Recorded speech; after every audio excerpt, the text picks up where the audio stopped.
We are proud to say University of Juba is able to show that you can build and deliver without the need to have an exaggerated market tagline. You will hear, if you have not heard, the university is able to save at least around 50% of the market price in what the university has done here. I'm not sure how many institutions in our country can say that they have done that, but the University of Juba can. Let me conclude by thanking my team for the wonderful job they have done, especially understanding that I was absent with a serious cough for almost all of the time. Of course, I take full responsibility for any shortcomings. It's always nice to know that your team can make you redundant, and my team has done that with me. Thank you very much, the team. Yes. So thank you all very much for the support. Now let's continue with the program. Our next speaker online is somebody who needs no introduction. Has done a lot of work for the university, and part of the reason why we are gathered here today is really because of him. It is really my great honor and privilege to invite Assistant Professor Alan Seget, the project manager of all this, to come and give you a few words. Alan, you're welcome.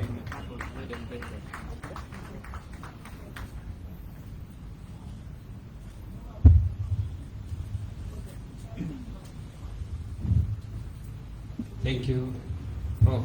Mairi. Your Excellency, Vice President Hussein Abdelbagi, Minister of Education, Minister of Road, all ministers, Honorable Lily, my Vice Chancellor, Prof. Jonah Cage, my Deputy Vice Chancellor, Prof. Robert, my Ambassador, His Excellency, Johannes Lemke, all my colleagues, family, all students. Let me say thanks first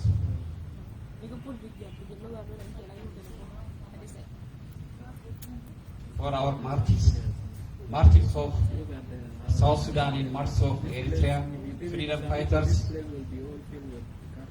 our presidents, President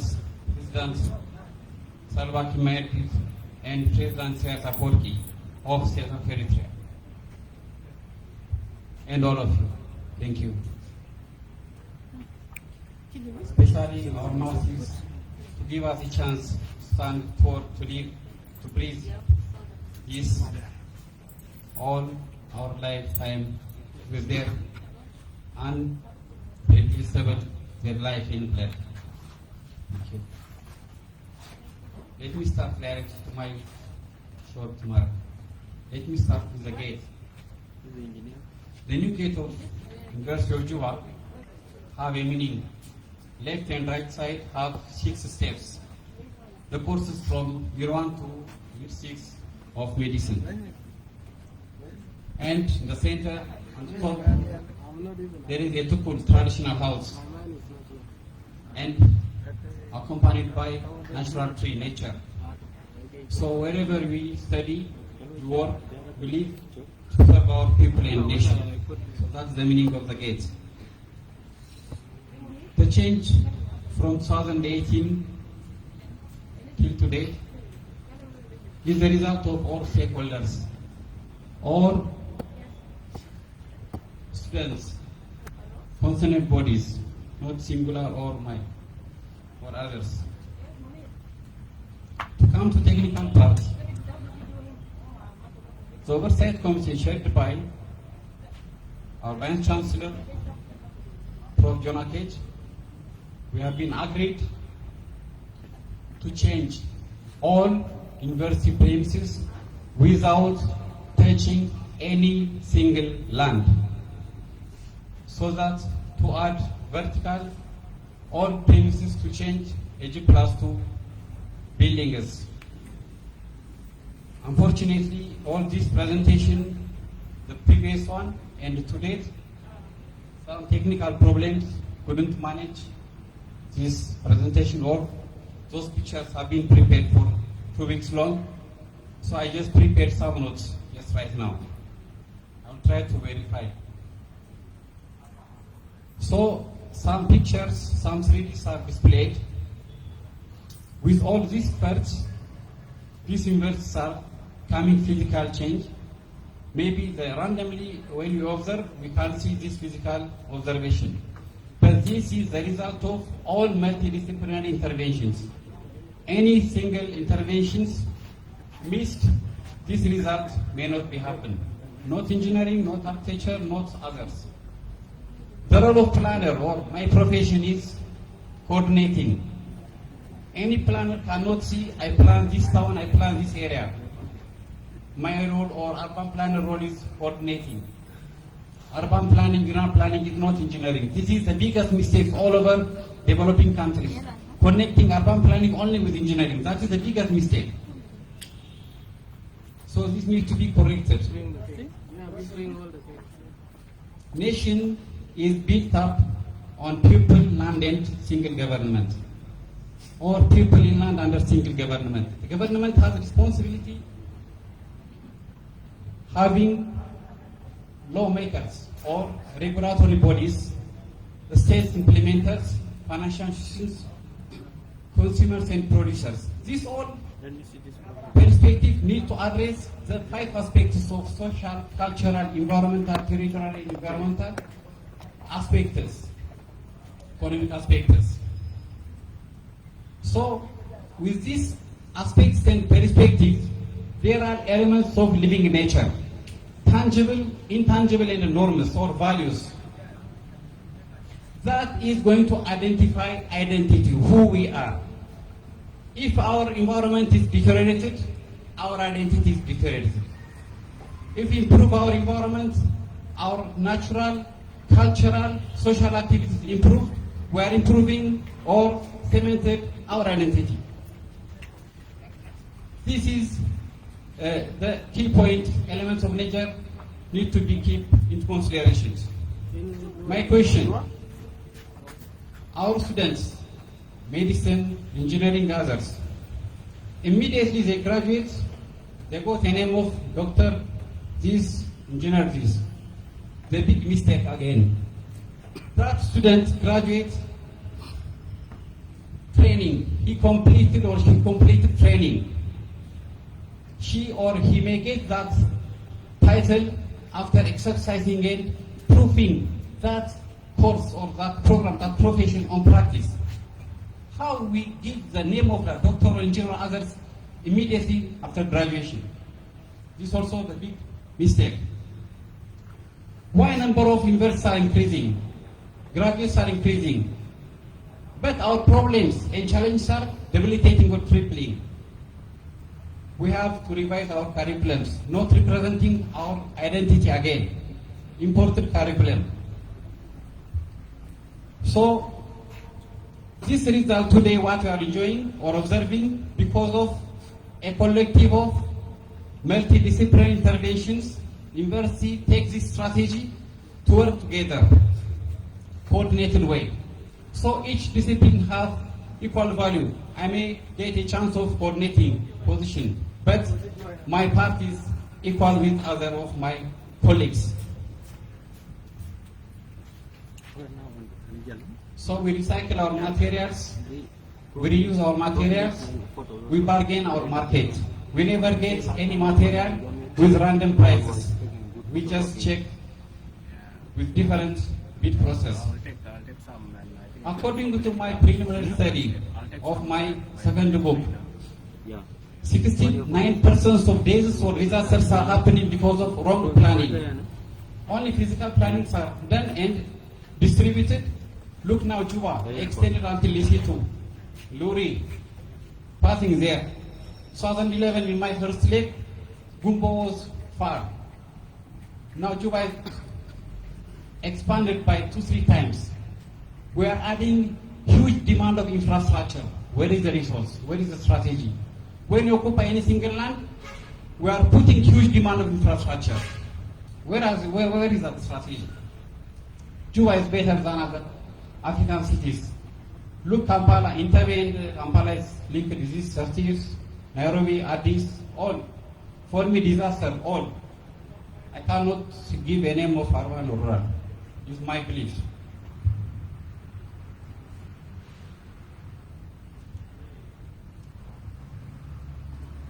Now, if I continue, I may get hot or more emotional. Let me say thanks to our leaderships, Prof. John, Prof. Robert, Prof. John Mary, Blanking, Prof. Joy, my school of newly established School of Architecture, Land Management and Urban Planning, all my colleagues, all my students of University of Juba, all my family members, all my colleagues, my embassy in South Sudan, my ambassador especially, all colleagues, Eritrean community, and our church leaders, our reverend, all. Especially my thanks to Prof. Mary, Professor, the one talking before me. He was standing with borrowing energy. He just came from bed. 10 days, 11 days, he has been in the bed. He was sick. But all this journey also,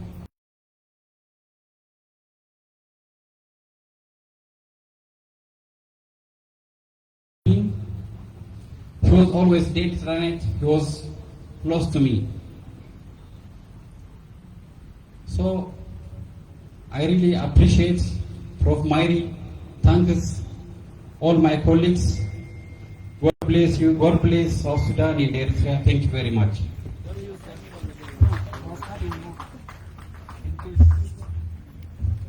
Thank you very much, Assistant Professor Alan Seget Gebrekeden.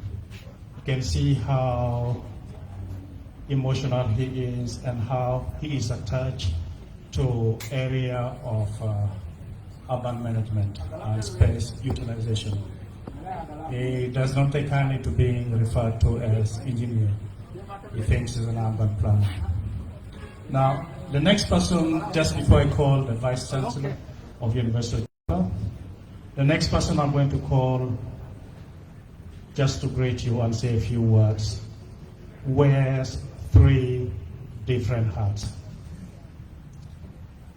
I don't know which has the first priority on this occasion, but I've just mentioned them in no particular order. 1, he is one of our illustrious students. Secondly, he is also, that means he is also speaking when I invite him as a student representative, because he's our student. Secondly, he is also the Dean of Ambassadors to South Sudan. Thirdly, he is the Ambassador of the state of Eritrea, where Alam Seget comes from. Ambassador Johannes Declan Michael, you're welcome just to say a few words and greet everyone. Thank you.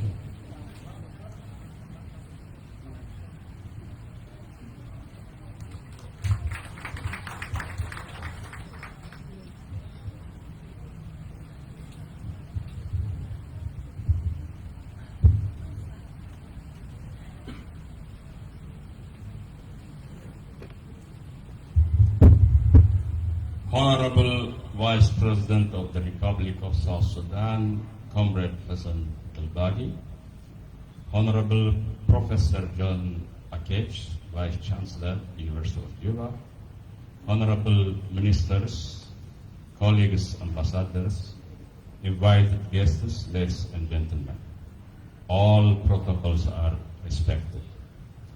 It is a great pleasure to be standing here to deliver very precise remarks on behalf of the Embassy of the State of Eritrea about the major renovation work done under the wise leadership of Professor John Akech, Vice Chancellor of Juba University, and his staff. By Eritrean citizen Assistant Professor Alam Sagad Gebrakidan at the University of Juba. Honorable invited guests, ladies and gentlemen, allow me to start by my first site visit to University of Juba on May 1st and witness the following major renovation that have been done for the last 2 years. In the main administration block, a third floor has been added. In this third floor, there is a Senate Hall with 150 seats and other facilities. A lift has been installed to help mobility for the elderly and disabled. The list of the work undertaken in this university is very long. The incredible thing that have been realized is that the cost of the renovation is 60% less from the market price. I repeat, the cost of the major renovation is 60% less from the market price. It's really wonderful. Invited guests, by asking a question, who is Assistant Professor Alam Sagad? He is born and grown up in Ethiopia, went to Sawa military training camp to accomplish his national service obligations, and then completely changed culturally, as well as learned the concept of self-reliance, using local products, recycling, and other important principles. As a result, his activity here in South Sudan are centralized by the Embassy of the State of Eritrea. He has never taken any action without consulting his embassy. So, Assistant Professor Alam Sagad is the product of Eritrean National Service Program. At last, at this important inauguration event, I call upon all South Sudanese to learn a lesson and serve their beloved country, Republic of South Sudan. I thank you. Alif Mabruk, congratulations. Wassalamu alaikum.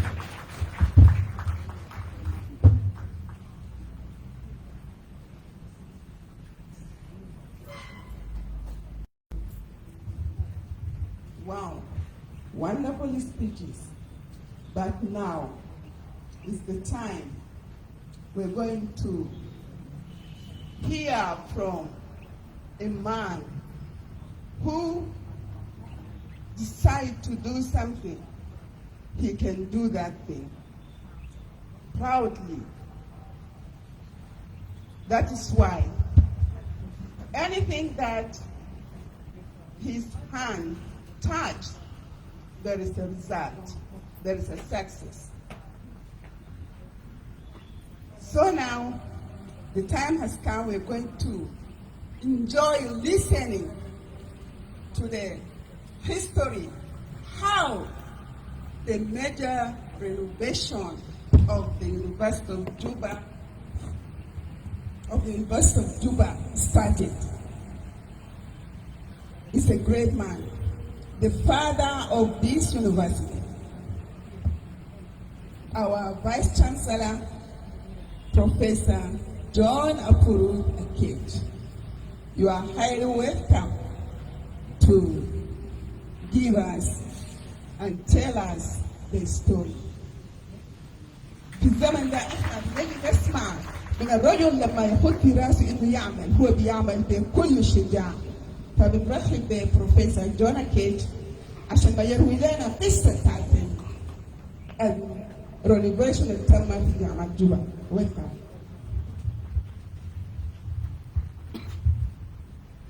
Thank you very much, Mr. Pini, the Deputy Academic Registrar. She is right. I am the Vice Chancellor of the University of Juba since 2014. I'm not sure about the other titles, but she's always to attach to me.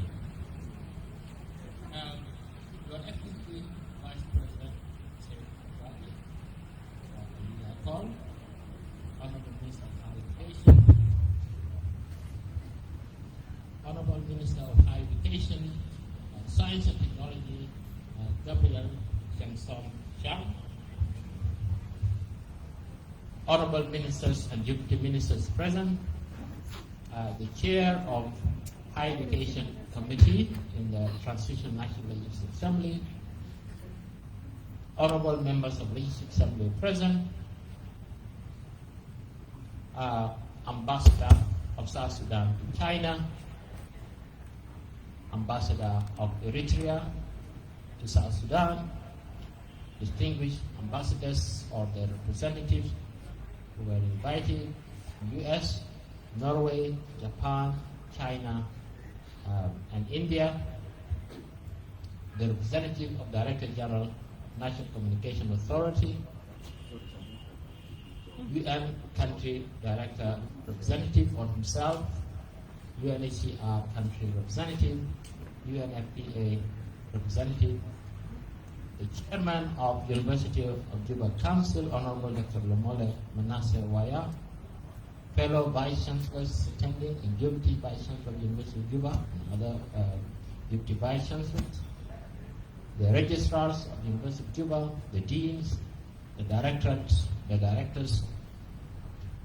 our staff, and student representatives who are present here, all protocols observed. Let me say good morning again, and it is my great pleasure to welcome you all to this inaugural occasion. I want to thank all of you for responding to our invitation and taking your precious time to come and celebrate the occasions.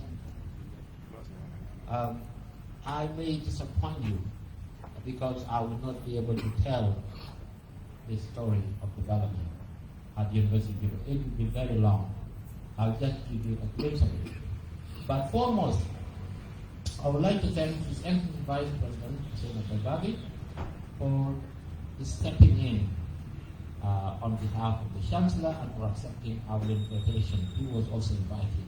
So he now doubles as a representative of the Chancellor and the President of the Republic, but in his own right as the Vice President responsible for the services, including higher education.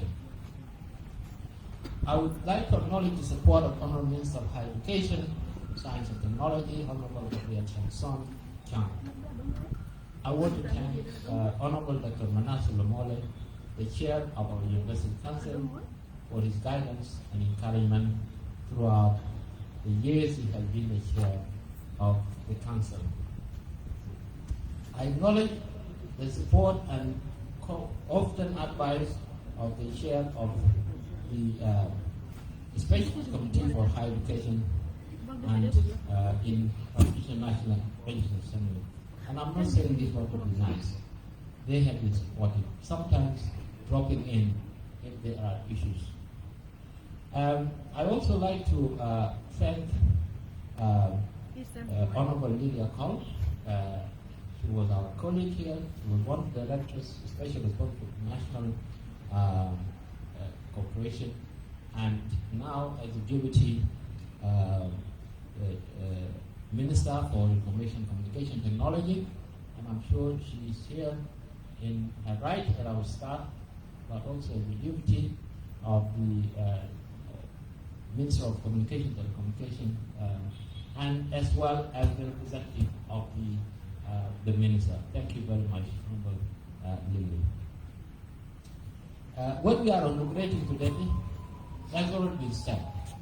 Just at the risk of repeating and boring you, let me just remind us. It's the renovation of the main administration building, which has never been done since 1980s, when it was. The biology lab also was completed in 80. By the time we started renovation, it was extremely in bad shape. We also did renovation at the School of Medicine, the School of Natural Resources and Environmental Studies, the School of Computer Science is still going on. Part has been done in information technology. We have a mechanical lab, which we are unable to see, and also a computer lab, which was donated by China, but it actually fell into derelict over the years because of lack of use and because there was no power, and now we are actually continuing. We have also renovated about, over the last 18 months, actually, nearly 30 lecture halls and seminar rooms. And also we renovated and improved the washrooms at both the main and custom campus. And also you can see a widespread paving of our campus, especially the main campus. We haven't yet gone to our customs, but we're going there. And the landscaping work and planting that is going on. While we were showing the guests of honor around, as well as the guests at the top floor, we also showed you a master plan that was developed by the team at the School of Architecture, Land Management and Urban Planning, with the Dean, Nick. He's also a person who was the first resident engineer of this university. I remember in 78, 79, he was operating from a small office here. His hand is in most of the buildings here, and really pleased us that he is still engaged with us as the dean of the new School of Architecture, Land Management and Urban Planning. So he's leading a team to develop that. We showed that one to you. And essentially, the master plan involved the construction. We proposed the construction of a technology city in the University of Juba, 215,000 square meters in the custom mud area. The development involved the construction of infrastructure that can be utilized to generate revenue and create thousands of jobs and also revenue and taxes to the government. The facilities that have been proposed include business school, a high technology science and business park, hotel and convention center, a library, male and female student hostels, gym and sport facilities. You have also staff restaurant and shopping arcades. Apart from the business school and the library, all the proposed facilities are available for construction by investors on build, operate, and transfer basis. We are also developing a concept, or we have already developed a concept and provided cost for the University of Juba International School that includes a preschool, a primary school, and a secondary school. And we are facing challenges of financing it, and we are very interested to talk with development partners, financiers, and people of goodwill to actually help us bring into existence this. With the new development at the custom area, the only condition that is imposed and given by the university in the technology city is to give us a percentage of the income that is generated, and to adhere to harmonious looks of the full construction master plan, and that your building should be usable, should be energy efficient, and sustainable in terms of use and energy spending. We will also accept donations or soft loans for some of these facilities, depending on the interest of the donor or the creditor or the investor. In all our endeavor as was explained by my colleague, Professor John Myrie Blackie, is a philosophy we all share. And it is effective and efficient utilization of resources and commitment to institutional reforms and transformation, and value very much transparency and professional work and financial integrity. We believe in the idea that leadership at any level is about knowing the way, showing the way, going the way. It is about giving people opportunity to fail and eventually succeed. One of the things that happened, I formed this committee, the organizing committee, and I stepped out. Didn't know anything much. And last night I was worried whether they have done this or they have not done that. And I was talking to my chair, Dr. Manak. I was smiling. I said, the thing that I was worried about, they have been done. The simple thing like the pull-up, you cannot imagine how a VC loses sleep on all the small things. And then, you find that your team has actually done it. I was smiling when I saw these things here. It's really about making people take responsibility and be themselves and be creative. This is the philosophy which I think we need, and a culture that we need to maintain beyond the current Vice Chancellor. We have different ways of pushing the cost down to average of half or 60% of the market. In fact, let me just do this. We are really talking about our cost is at the 60% of the market, not the other way around. I really need to correct that. So it means that we, like the work here and the Bio Lab was costing around 2.2 million at the market price. But we were able to bring the cost down to 1.3 million US dollars, and so on. I also give you another example. And so you may actually say, 60% is right. It's not very accurate. It varies. Sometimes we can achieve that reduction. The gate, I asked quotation from different companies. One of them gave me 160,000 US dollars, the gate. And another one gave me 200. In fact, the gate was supposed to be here, which is, the old gate, which is opposite the stop lamp. We didn't have any money at the time. The students were not paying much. And so I was going around trying to get, I couldn't do anything. And then came in Alam Segan, Deputy Dan, and he said, no, let's move the gate down. It's very close here. The other architects who designed it didn't bother about whether this gate is close to the roundabout. And so we moved it under the tree. We walked around, and he said, let's do it here. I was afraid of the tree, but I said, go on and do it. That gate cost that 54,000 because of this philosophy. 54,000 US dollars.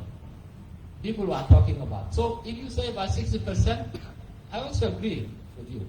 Although it's not very accurate, but in that case, it's actually 60% because we are talking about 160.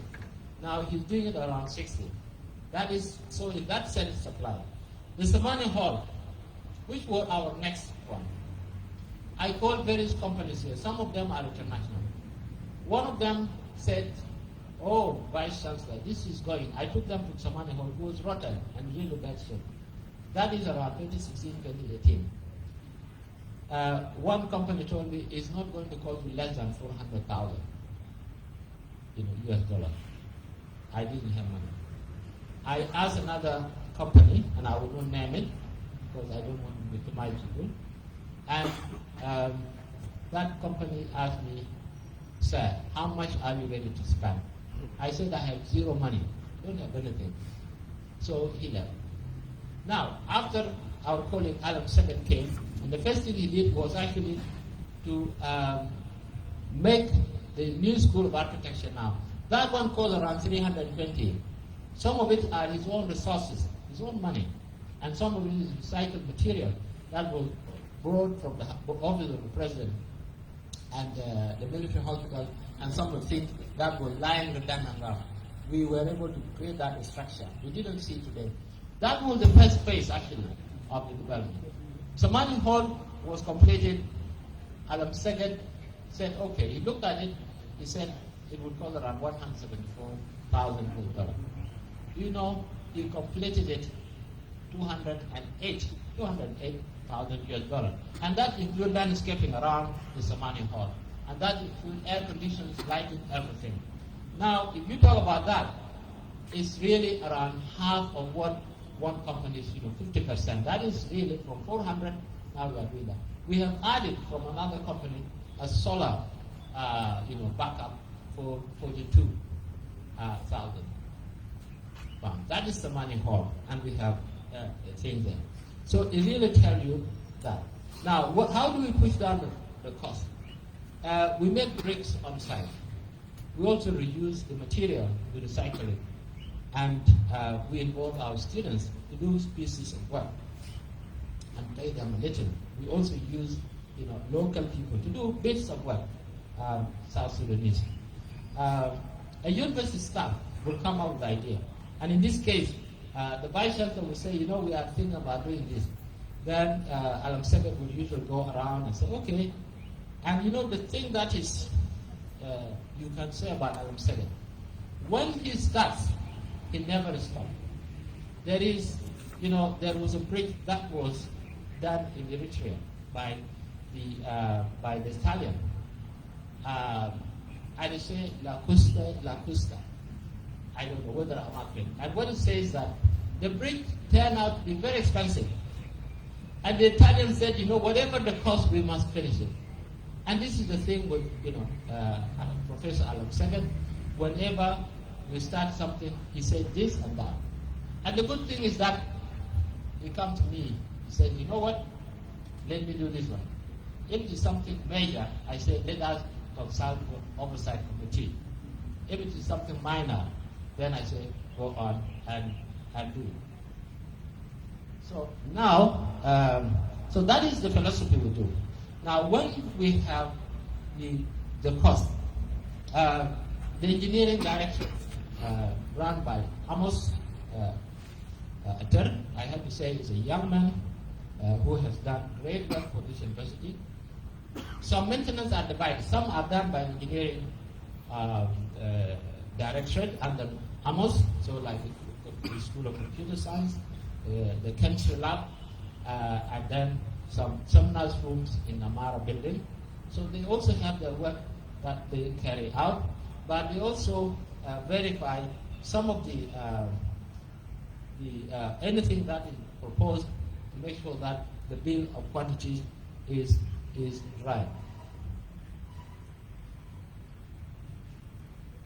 So that is how we bring down the cost. And I'm very intrigued to hear from Ambassador of Eritrea that Alam Seged is a product of of the national service, that he keeps in touch with his with the embassy. I think we believe in patriotism. We believe it's not being foolish or extreme. I think at the heart of whatever we do, we put our countries first. We need, like University of Juba, most of the things we try to depend on self. So we share with Alam that value. We don't go out begging. And I really want to add that this facility is funded through our income, mostly the academic programs, the tuition fees, functional fees, but also some consultancy if we do the work for organizations such as UNDP and others. So we raise money, something comes to infrastructure development, and that contributes to that. We also believe that, a tree falling in the bush does not make noise. And if it does make noise, no one will hear. A flower growing in desert wastes its scent and beauty. And really I'm intrigued that when my children and my 6-year-old daughter, who lives at the moment in a different country, and I talk to her in WhatsApp, she will say, oh, I want to talk to Dad. What is it? I want to show him my drawing. I want to show him the work that, is very important. If I go off without that, she will cry, and I will have to be called again so that she shows that. And it's something that is shared by all children. I was broken to heart by a story when an American soldier was killed in Afghanistan by a bomb. Now, the news was broken to the wife. They were expecting him to come home. He didn't. But one thing that made me shed tears is that the daughter was looking forward to show her dad, her new toy. So I want to say that we are, in a way, children at heart. We also want to be encouraged. We want our leaders to know the efforts that we are doing, our success stories and our challenges, as well as our dreams and plans for transforming our institutions. And that's why we call you as our partners, ambassadors, leaders of various NGOs, international NGOs, ministers, our deans, the students. That's why we invite you. And so I do not take it for granted to see you here. I know some seats are empty for one reason or another. Some have said they're represented. We really appreciate that. We need your encouragement. So thank you for turning up to our invitation. Now, I want to add that success has many fathers. Failure has none. So we'd like to send our partners, beginning with Embassy of Norway, Japan, China, and United States and India, and Eritrea for their contribution, one way or another, in transformation of the University of Juba through the support of different kinds and partnership. I really want to say here that Norway is the largest contributor to infrastructure development, postgraduate training, academic mobility, and postdoctorate scholarship at the University of Juba. China and Japan follow next.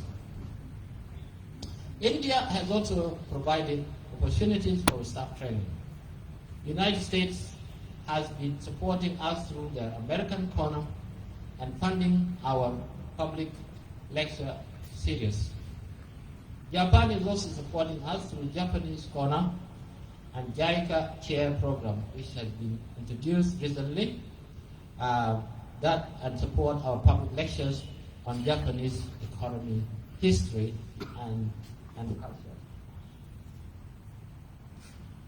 We would like to acknowledge the support of many international organizations, chiefly the UNDP. We have done a lot of projects with them, and we benefit from their funding by providing consultancy. And there is a new program now to fund youth employability and innovation. We thank UNHCR. We are partnering with them to establish a center for refugee and migration study. UNFPA has approached us recently, and they want to do all kinds of intellectual activities and building soft skills for our students, and so many others. And want to apologize if I have omitted any, and I'm sure I have. To all of you, I want to say thank you. I would like to thank the management of Agribank for the support and assistance with short overdraft facility that allowed us to close the financial gap, that allows us also to finish the project in 18 months as opposed to 24 months. And this really, I take this opportunity to say that no one can actually live on cash economy. We try to do that. If you cannot get a donation, actually you also need to have a short-term borrowing. A country cannot develop, institutions cannot develop without borrowing facility. And I call on the banks to come and join us and finance ideas that will build the nation, will provide jobs, and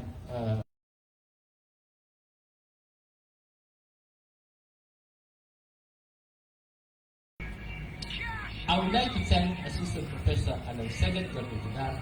and his able team for the execution of the second phase of the renovation project that started in December 2020 to May or April 2022. And as I said earlier, the first phase was from 2018 and 2020. And individuals are asking, I was asked by SSCC yesterday about things that happened from 2019. Why is that? And I want to say that again. It was because we were able to adjust the tuition fees, to the levels of that can actually allow us to afford things. The tuition fees has been a source of conflict between the administration and the university, and students. They call it hiking the fees. But what we're talking about is adjusting the fees so that we restore the purchasing power. We've seen demonstrations on the campus here, but we insisted that without the student contribution, we will not have anything. And the students now appreciate the improved learning environments, the improved lecture halls, lighting, air conditions, and all that. That is a lesson for us. And I also want to say that it is very easy, mostly if you come up with an idea here, whether at university, and I suspect in our Council of Ministers, I'm sure there are lots of ministers or directors of Parasector that are frustrated because we, at this point, we are very good in shutting down any new idea. So we were forced, when we tried to adjust the fees, some politicians actually went behind the students and they think that we are just troublemakers and that university education should be free. But the students' contribution is needed, not in South Sudan, but globally. So they have to do that.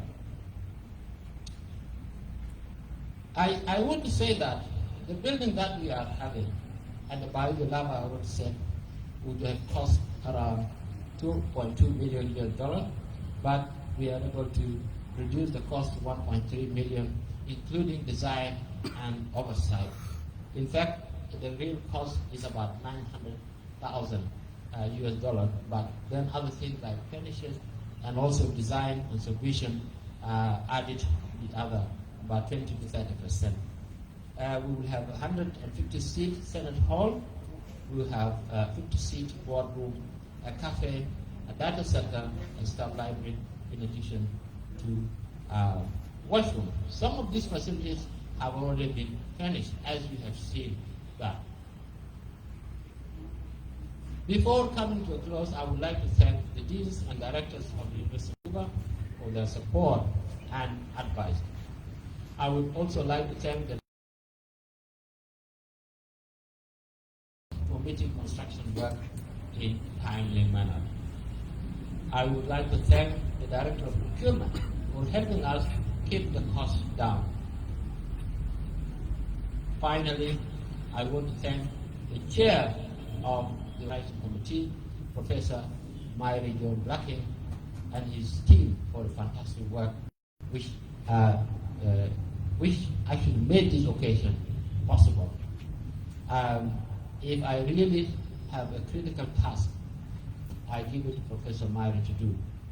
I don't know what is the connection between good organization and being expert in the English language, but that is the reality. He has very organized mind. He actually dissects problem easily. He is a good manager. He is a good leader. But also, I have many others as well. I get the support of my deputy, Professor Obedeng. He is with me all the way. I also appreciate Dr. Moses Bujoy for finance. One of the things that I actually observe with my colleagues these days, and I tell them every time, the senior management form of these people, the deputy, the two registrar, the director of finance, procurement. I tell them, when I'm angry, I tell them, look, you guys, I want to leave this university anytime, assure that you are creative and able and independent and confident. And recently I am actually seeing that happening. People are taking initiative and I'm not involved. And in John Blacking's word, I have been made redundant and irrelevant here because they know the way, they know what they want to do. Everybody is looking after them. I also want to appreciate, the director of engineering, Amos Ariel, for his leadership. I met Amos at the Kato Tukul. Sometimes he saw me and said, this year I want to meet you. This is like 2016, 2017. And he introduced himself.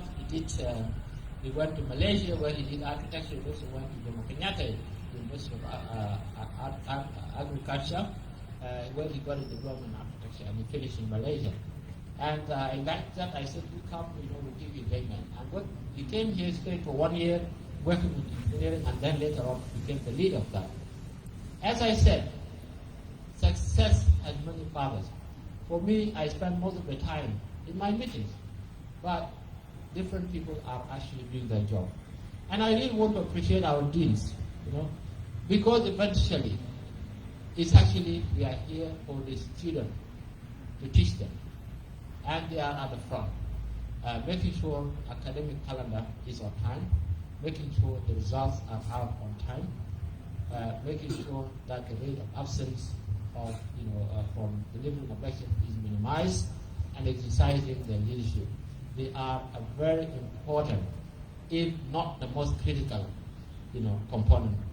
Our products here, our clients, our students, and their parents. So, thank you, deans and directors of various institutions. I thank you for that. There are directors of different units. The finance, we have spoken about engineering, we have spoken about procurement, and human resource. Those ones also are exercising their leadership. Make sure that we recruit individuals with the right qualifications and be able to interview them, on time. I'm sure I have given you a glimpse of what we have been doing since 2018 and so forth.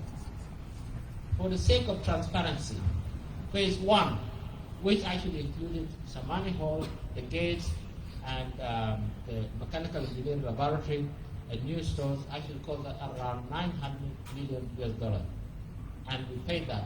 It actually, in 2020, 2021, we raised 900 million SSP. This is after digested, and out of that, about 400 was spent, in renovation alone. It doesn't include equipment.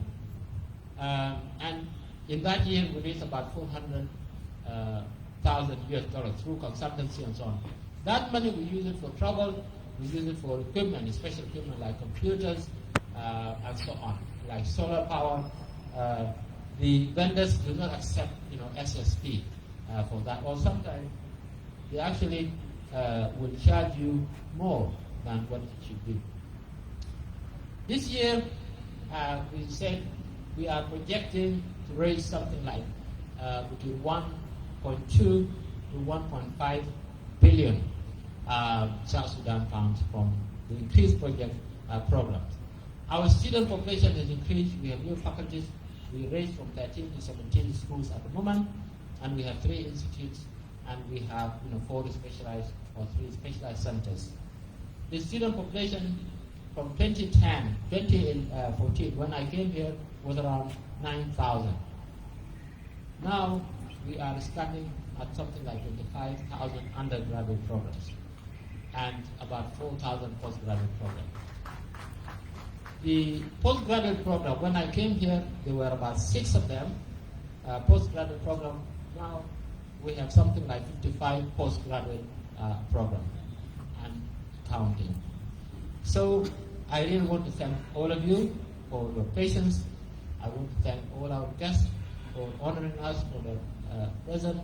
I want to thank His Excellency, the Vice President, for presiding over this function, and my Honorable Minister of Higher Education, my chair for this, and I want to thank your colleagues at the University of Juba. This is not a work of one person, but it's also our work, which we are celebrating today. And so, welcome you again, and I'm really honored to invite the chair, if that's okay, to come of the University Council to give his remark. Thank you very much.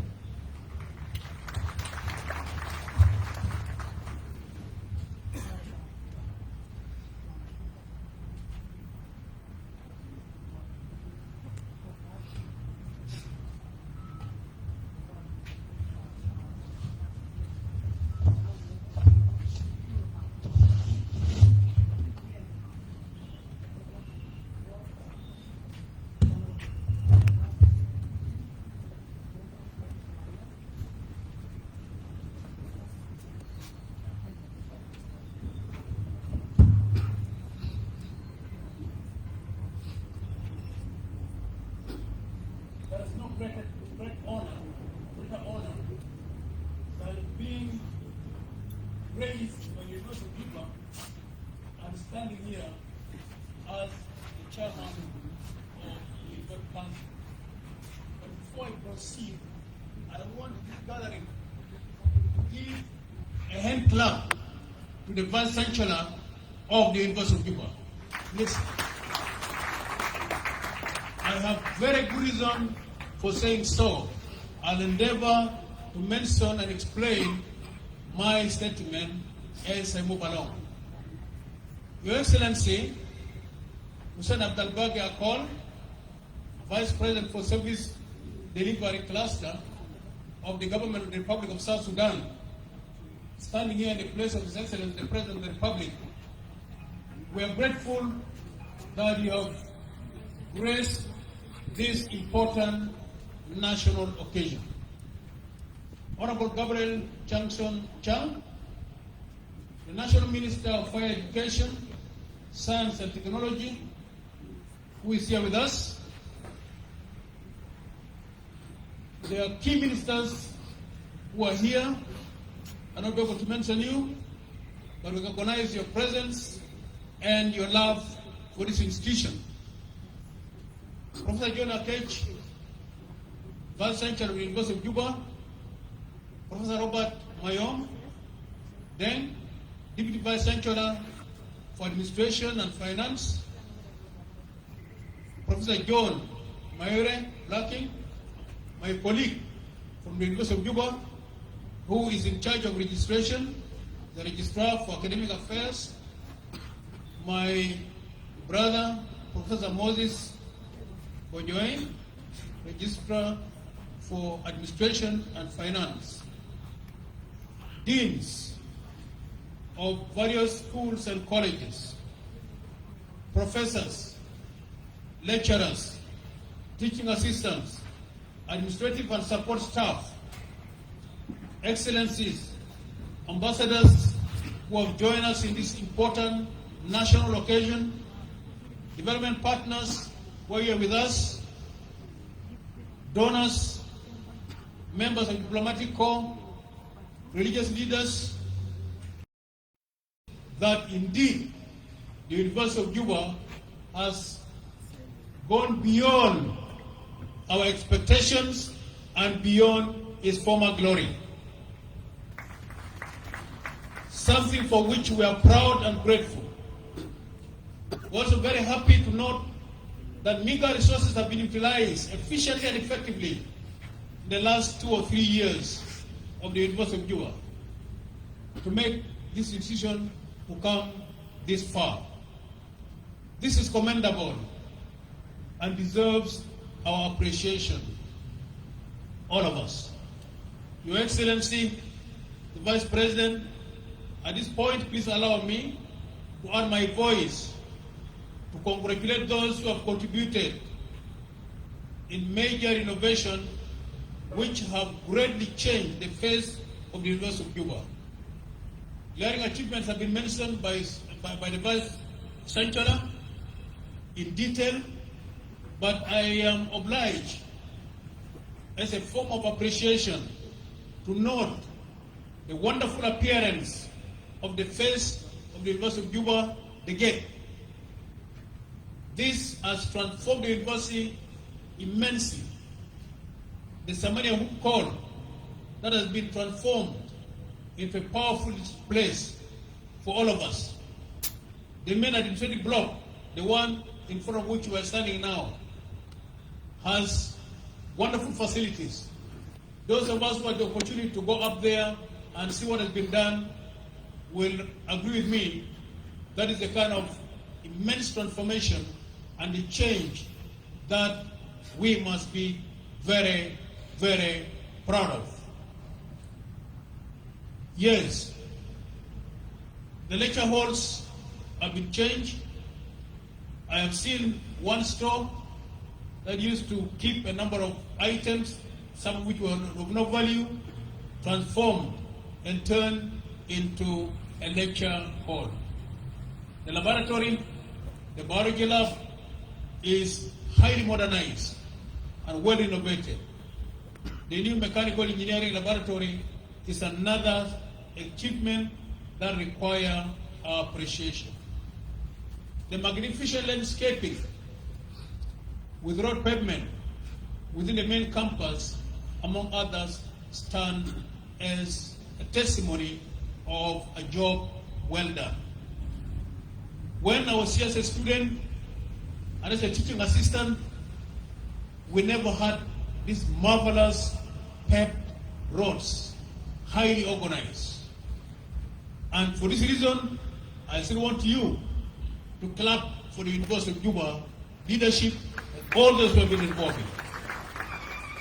Your Excellency, it is very important for us to give credit to whom credit is due. In light of the above records of transformation of the University of Juba that we are witnessing today, I'm obliged to commend and congratulate the following. 1. His Excellency President Salva Kiir Mayardit, Chancellor of the University of Juba, for leading our nation in the path of peace, without which such great achievements could not have been witnessed or attained. Let us give a hand clap for the President of the Republic of South Sudan, which is not here, but is represented, well represented by his able Vice President. 2. Professor John Abdelbagi Akol has to be appreciated for being a visionary leader. I've known him for the last 3 years. I've been with him as a creative personality, committed, is a patriot, and is hardworking team leader who has made it possible for the magnificent achievement at the University of Juba, working closely with his deputy and senior members of staff, and all of you who are serving this institution of higher learning, inside or outside this institution. I also want to register profound gratitude to Alim Seged Gebrekidan and his competent team of engineers and architects working closely with the leadership of the University of Juba for having stretched the dollar thin. I'm repeating this because I know that the university, working together as a team, has been able to reduce even the cost of building by 50 to 60%. 4, the University of Juba administration must be appreciated for setting an example of utilizing available resources, local resources, effectively and efficiently. This is worth emulating. 5, the entire University of Juba administration must be appreciated for setting a good example for transparency, accountability, and visibility. The resources of the University of Juba, collected from the students, or given by partners and donors, have been used properly, and we can see the impact of what has been given the University of Juba utilized very well. This is something that we, as a nation, must copy. During the war, I worked with some of my colleagues to initiate schools, primary schools under trees. Then we progressed from schools under trees to construction of schools, permanent schools, where we use local materials, we use local labor, we only buy things we cannot find locally. But of course, for anything that you do, you get negative criticism. So we got a lot of attacks from different quarters.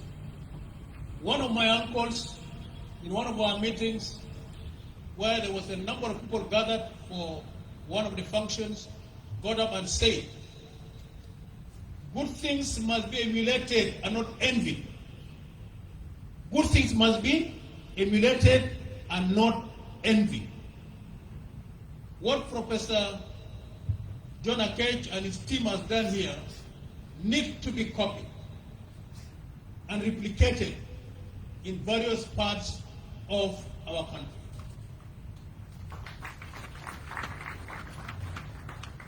If 10 of us do what he has done, I assure you will move this country very far and very quickly. Finally, the leadership of the University of Juba under Professor John Akol Ayii has made a difference exceeding our expectations. He and his team deserve our collective appreciation, and in regard of this, I would like to appeal to the government of the Republic of South Sudan, to all well-wishers, development partners, donors, ambassadors, business community, among others, to stand with the University of Juba and participate in transformation of the university, particularly in providing infrastructure and academic development of the University of Juba. We are on the path of progress. What I can see is that soon and very soon, we will see story buildings in this facility and in the other one across. We've already seen the plan they have for the western wing of the university around the customs. Therefore, it is important that all of us gathered here must play our role. We must be part of writing the history of this high institute of learning, the mother of all universities in the Republic of South Sudan. Needs to be supported, needs to be encouraged, needs to be lifted up, so that at the end of the day, we will say, God, thank you for the good job you have done. Now, sometimes I'm compelled to think that if for whatever reason the President of the Republic wants to move Professor John Akech to another institution in his government, he must be given the most difficult ministry full of problems. I don't want to mention that ministry. Finance. I don't want to mention that ministry. I don't want to mention the ministry. But if you allow me, Your Excellency, the Vice President, take this man to the Minister of Finance and you'll see results. Yes, together we can make a great difference in our nation for the present and the future generation. It is our responsibility, all of us, to do all we can to make sure that we transform this university. I'm sorry if I have attacked individuals, but I think I've said the right thing, led by the Spirit of God. Thank you very much.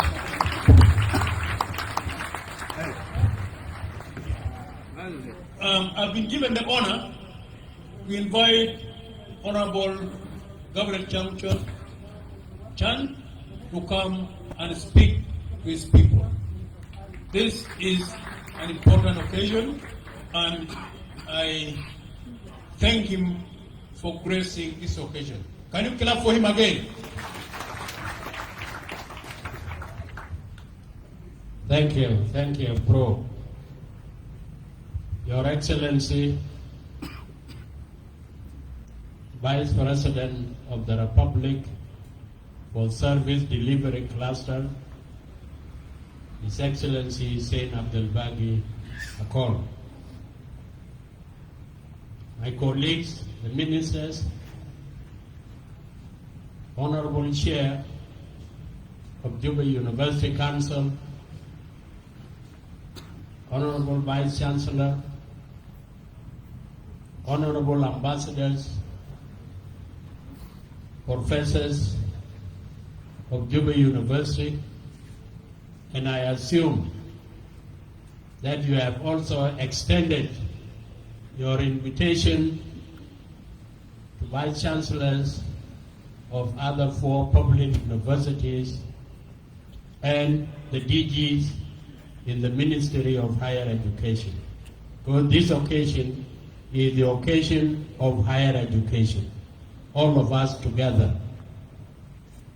We are very happy to tour the facility today and to see very good work done by Juba University administration. And on the top is the chair and the Vice Chancellor. I think they deserve a very strong clap for this achievement.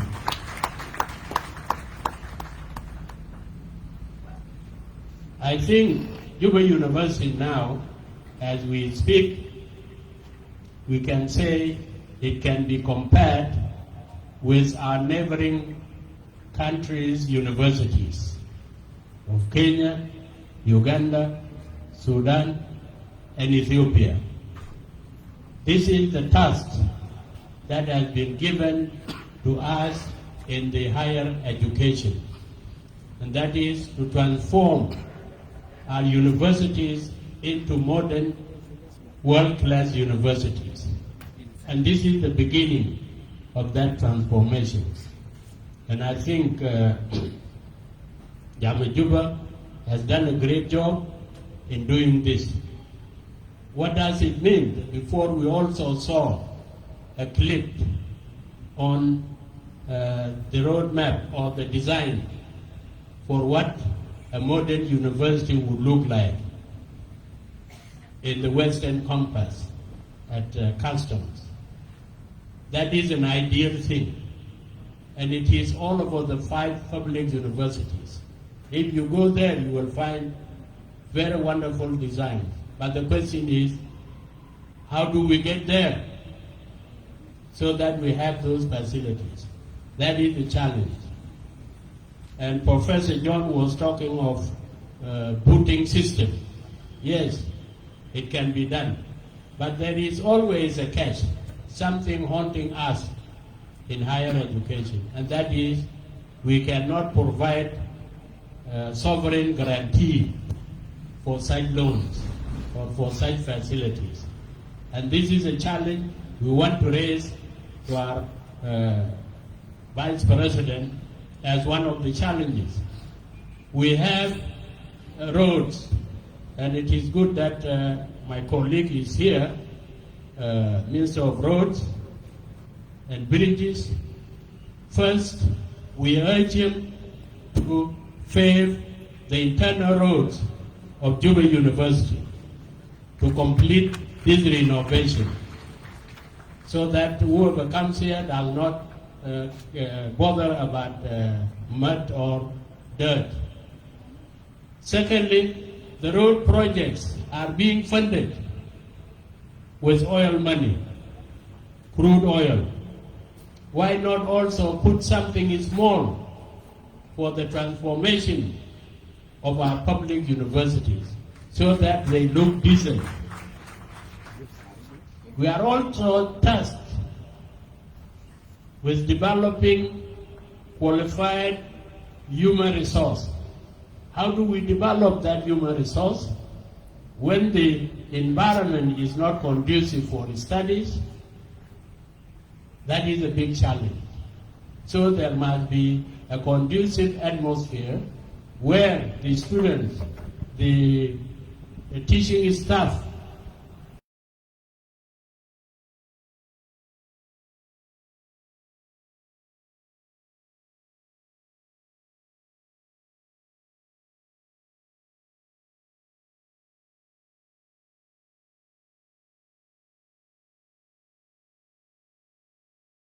compass. But what about the soft infrastructure? Where are the equipment for laboratories? I think it is shameful for us as a country not to provide laboratory equipment to our universities, science faculties, medicine, so that when we graduate our students, we are not only giving them theoretical knowledge, but we have to give them practical knowledge. And most of the doctors that are graduating in Juba University, Upper Nile University, Bahr el Ghazal University, they are well versed in theory, but where is the practice? That is a challenge. And it is the challenge, Your Excellency, the Vice President, that these universities must be equipped so that they carry out the task that is assigned to them. Again, when you talk of quality, where is that quality? Quality is both physical and soft. And then, where is it? If the laboratories are not there for sciences, for medicine, computer labs, all of these, the quality is definitely going to be low. Again, teaching staff, the environment they are in must be conducive so that they also deliver a quality education. To this effect, I am urging all the universities that if you want to go for quality education, you must also do your part. And that part is that I encourage you, the professors, teaching staff in all our universities, to do a lot of research, to improve not only the university, but the general life in the country. And with research and concrete research, then you will also be attracting investments. Like Juba University now, and I was happy when Professor was mentioning the partners. It's because of quality. It's because of outreach, of contacts. I'm sure if you go to Bahr el Ghazal, you go to Rumbek, you go to Upper Nile, you go to John Garang, they are not well placed like you in Juba University. You have to encourage them also to do the same. If you go to Upper Nile in Malakal, not Upper Nile in Juba, there are decent campuses which were renovated with the help of the Japanese government and people through the UNDP. Those are very good ones. They are similar to what you have here. Dr. John Garang is also trying to build about 10 new lecture halls, very huge ones, and 10 administrative offices. Otherwise, if you go there, you find that containers are used as dormitories and they are used as offices or lecture halls. That is a big challenge. How do we transform those universities? The same thing in Wow. I went to Wow. The campus is not attractive. It's huge, but it is not a campus for the university. So now you have a lot of challenges, and those challenges must be addressed. We in the Ministry of Higher Education, we are trying to establish what we call a Student Support Fund, an organization similar to what we had in Sudan, Sunduk Dama Tulab. To do what? To meet the gap, because our budget in the Ministry of Finance does not have any capital at all. And we are talking about capital. These structures, you cannot do them without capital expenditure. Even the salaries you are getting, you are behind by 4 months now, let alone building new structures. So we are trying to do that. It has gone very far through the cluster, and now we will finalize it with Minister of Finance to see how best it can be done. That one will fast track the budget constraints we are facing with this one.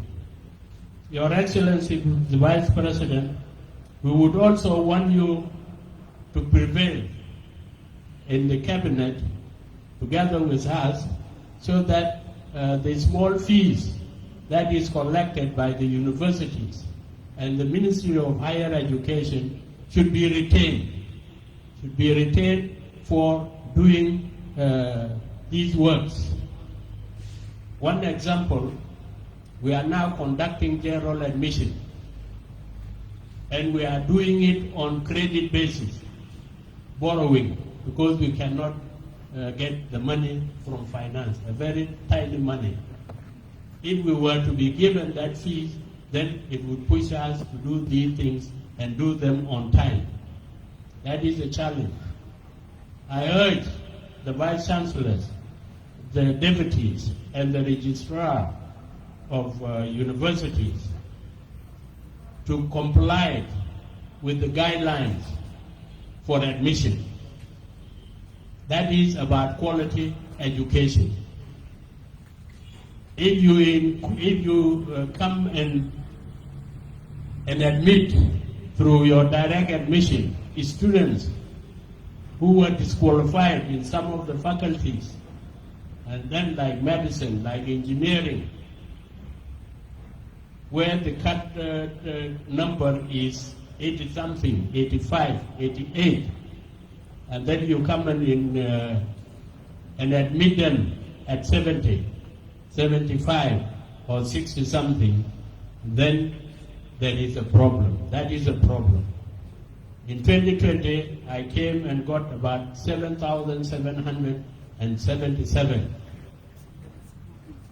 students without national numbers. So we were at a fix. How do we furnish them? If we don't give them the national numbers, they cannot move ahead. They cannot get certificates. They cannot go for further studies. So we had to bury our heads in the sand and pass them. I want us to work as a team. Let us work as a team because you have three chances for admission: the general admission, the second admission, and the direct admission.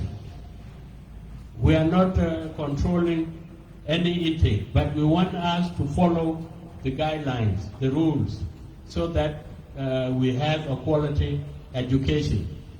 Attached to it is that when you admit the students directly without sending the certificate to the admission office for verification, then false certificates will sneak in. That is a challenge. If we have in Juba University the students studying with false certificates, it reduces the value of this education. So let us all fight these vices so that we have a quality education. Now, the halls you have, they are credible. We saw them, 150 and 50. What you have to do is to put them on commercial basis, because in town there are no such facilities here. Put them on commercial basis so that they become a source of income for the university.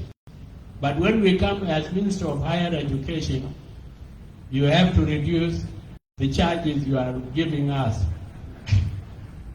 And I told the Vice Chancellor before that we have already booked these halls because we are planning to carry out our National Council Conference, which has been off for the last 6 years. So it would be meaningful also to carry it out in this prestigious University of Juba. And we are already booked that hall.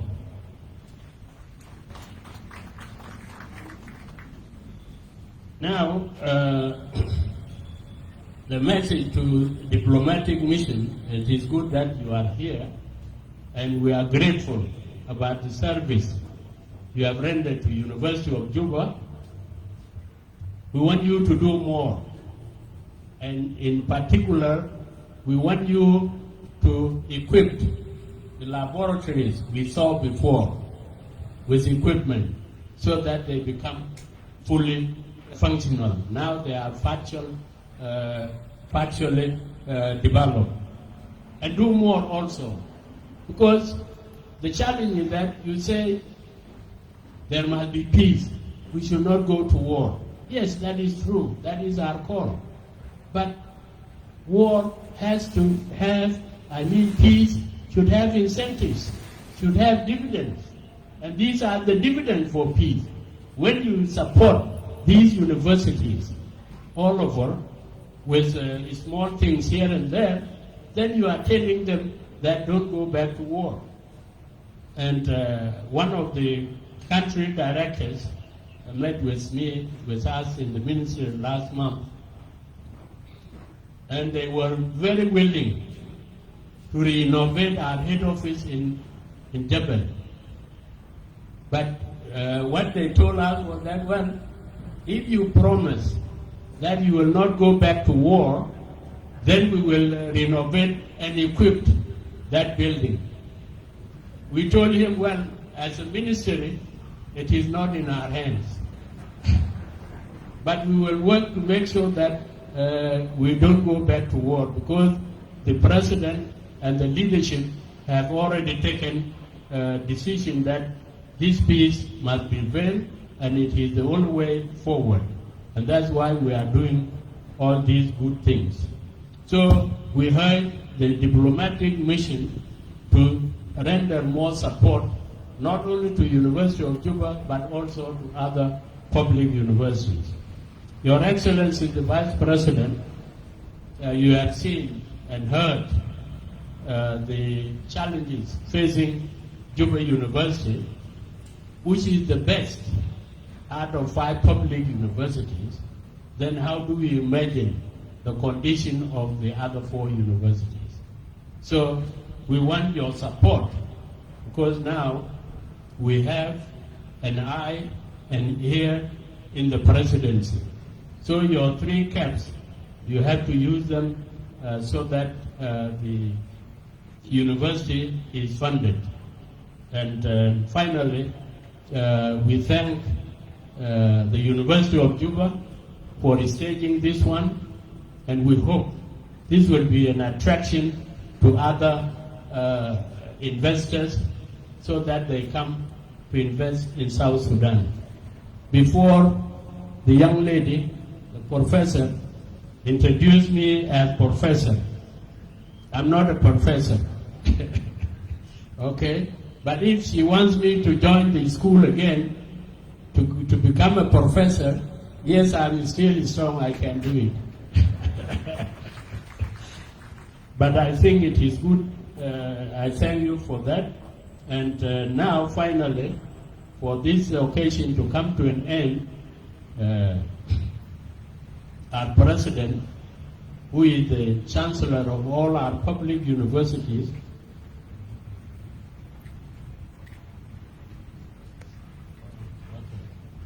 okay, yeah, okay, well, I was just about to say that the President of the Republic has always and will always be standing with the universities.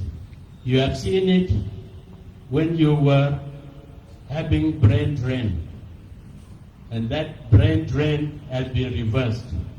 You have seen it also last few months when you were about to go on strike. He's always there at our service. And I'm sure with these problems, he will also stand with us and things will move the right way. Thank you very much. Thank you, our minister. Yeah, as rain is showering us, we will just make some changes. We need some help.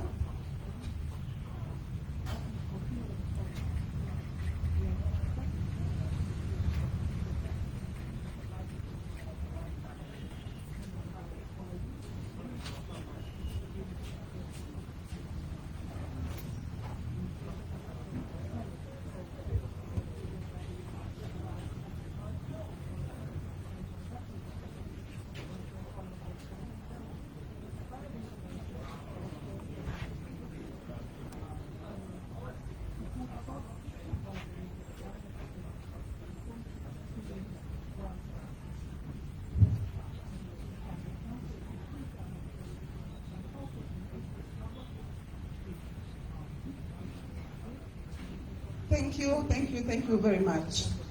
Yeah, it is shower of blessings that coming from above. Yeah, as we are going to wind up our program, but before we have some small gifts we want to appreciate for your coming to us. So first we are going to call our Vice Chancellor, John Cage, to come and present